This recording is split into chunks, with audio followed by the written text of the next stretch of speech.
দেখেন এগুলো হলো শীতের ফুলের চারা। এখানে পিটুনিয়া আছে, দেয়ান্তাস আছে, প্যানজি আছে, মাছিগাঁদা আছে ইত্যাদি আরও ফুলের চারা আছে।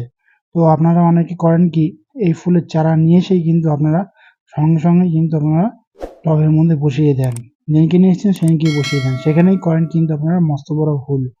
কিন্তু আমি আপনাদেরকে বলব এই চারা নিয়ে এসে আপনারা সঙ্গে সঙ্গে বসাবেন না। প্রথমে একটা ট্রে নেবেন, সেই ট্রেতে আপনারা লাল বালি, সাদা বালি যাই হোক নিয়ে নেবেন। নিয়ে নেওয়ার পর সেই বালিটাকে একটু ভালোভাবে ধুয়ে নেবেন। নিয়ে বালিটা যে একটু শুকনো শুকনো হবে, মানে ভিজে ভিজে থাকবে কিন্তু বেশি নয়, সেখানে কিন্তু চারাগুলিকে আপনারা বসিয়ে রাখবেন।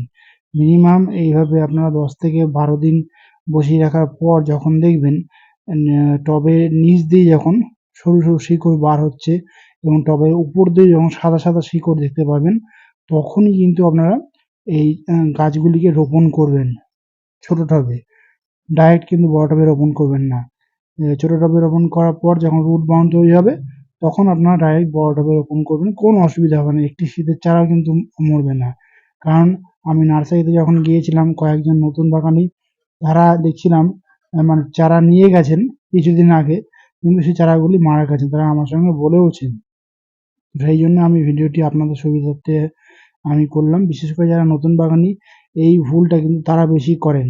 আর যখন আপনারা ছোট টবে বসাবেন তখনই কিন্তু আপনারা কোনো কীটনাশক, কোনো খাবার কিচ্ছু কিন্তু দেবেন না। ডাইরেক্ট বসিয়ে দিয়ে কিছুদিন শেডযুক্ত জায়গাতে রেখে দেবেন।